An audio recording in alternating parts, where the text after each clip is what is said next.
Hari ini kita akan mengulas controller mini SE3211i dari Soundfox. Berikut untuk produknya. Dikemas dalam kotak berwarna merah putih ini, print bagian depannya dibuat glossy sebagian, menampilkan presentasi kemasan yang sangat baik. Bahan kardusnya terbilang standar. Meski demikian, saya yakin ada hard case di dalamnya, karena terasa sangat keras dan kokoh. 3 buah segel stiker bulat lengkap pada sisi bagian atas, tetapi tidak ada segel pada bagian bawah kemasan. Dan di dalam kemasan, sesuai dugaan kami, produknya aman di dalam sebuah hard case berwarna hitam ini. Berbahan kanvas tebal, case-nya ini benar-benar keras.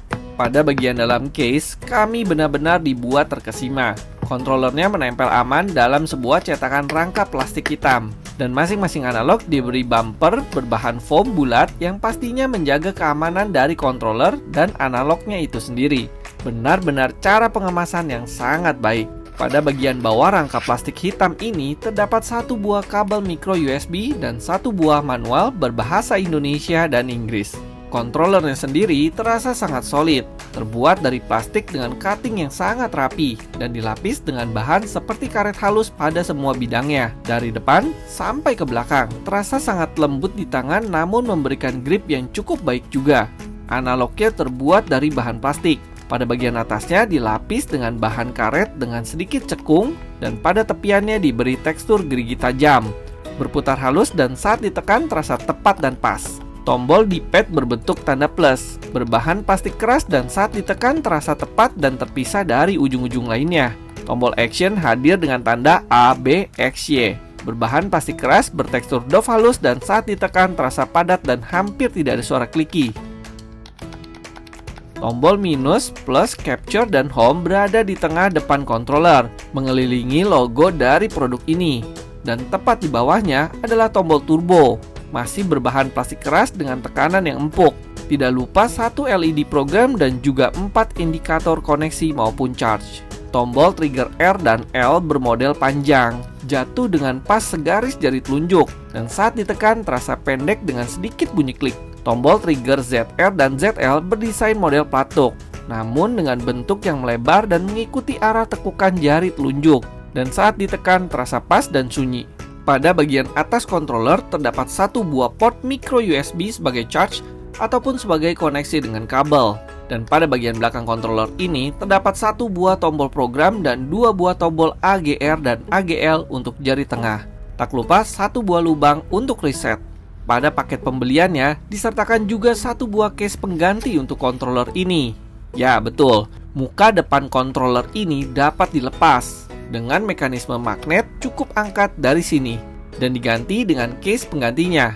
Penjual menyebutnya sebagai cangkang dan tersedia dalam beberapa warna. Saat dihubungkan dengan Nintendo Switch, prosesnya terbilang mudah dan cepat. Cukup tekan dan tahan tombol home ini, kemudian controller dapat langsung terhubung. Sensor gyronya bekerja dengan sangat baik. Meskipun pada sudut yang tinggi ada sedikit rasa lambat, tapi masih terasa mulus dan responsif. Modul vibrate atau getarnya pun terasa cukup pas, berat dan tidak kosong. Controller ini pun dibekali dengan tombol turbo. Cukup tekan dan tahan tombol ini, lalu tekan tombol yang ingin dibuat menjadi turbo. Dan pada bagian belakang controller, 2 tombol ini pun dapat di remapping.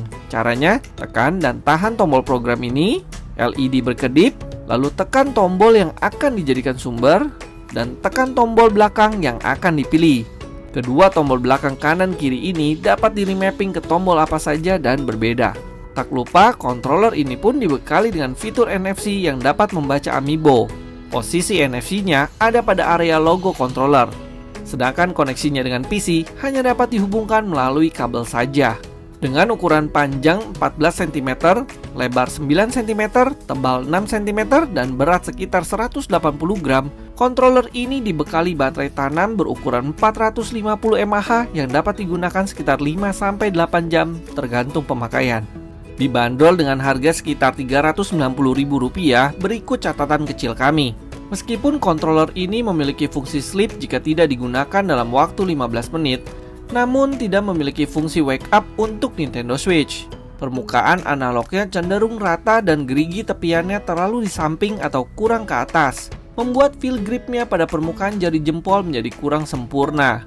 port micro USB-nya masuk ke arah dalam, sedikit menyulitkan saat memasang kabel ke port dan tidak dapat menggunakan kabel micro USB lain yang memiliki kepala kabel agak besar. Dan sepertinya tidak terlalu berlebihan rasanya jika port micro USB ini diganti dengan port USB tipe C. Cangkang atau case pengganti yang diberikan memang sangat menarik. Tapi sayangnya untuk case pengganti ini tidak dapat menempel dengan sempurna. Dan hal ini pun memang sudah diinformasikan oleh seller sebelumnya. Sayang sekali. Hardcase-nya ini memang memberi nilai lebih. Tapi saat controller dimasukkan tanpa rangka plastik dan foam bulat ini, hardcase-nya menjadi terasa kosong dan controllernya berguncang-guncang di dalam case. Sesuai namanya adalah controller mini, maka tak heran kalau bentuknya sedikit lebih kecil dari ukuran controller pada umumnya. Letak tombol plus dan Y kami rasa terlalu dekat, dan ada kalanya tombol plus ini tidak sengaja tertekan. Dan dalam ritme permainan agak cepat, tangan dengan ukuran agak besar akan mudah terasa pegal. Sedangkan di luar itu semua, controller ini benar-benar istimewa. Build quality-nya terasa sangat baik, koneksinya minim akan lag, tombol-tombolnya terasa enak dan nyaman, belum lagi fitur-fiturnya, mulai dari fungsi Amiibo Reader sampai tombol tambahan di belakang ini. Tambahan hardcase, cangkang yang dapat diganti-ganti, juga lubang reset ini meskipun old fashion tapi sangat berguna. Jadi, controller ini sangat layak dibeli buat kalian yang memang sedang mencari controller canggih, punya kelengkapan yang baik, dan dibanderol dengan harga yang sesuai. Tapi ingat, controller ini hanya mendukung koneksi dengan Nintendo Switch, Switch Lite, dan PC saja ya. Demikian review kita hari ini untuk controller mini SE3211i dari Soundfox. Jika ada pertanyaan, silahkan tulis di kolom komentar. Jika suka, please like and subscribe. Sampai ketemu lagi, bye-bye.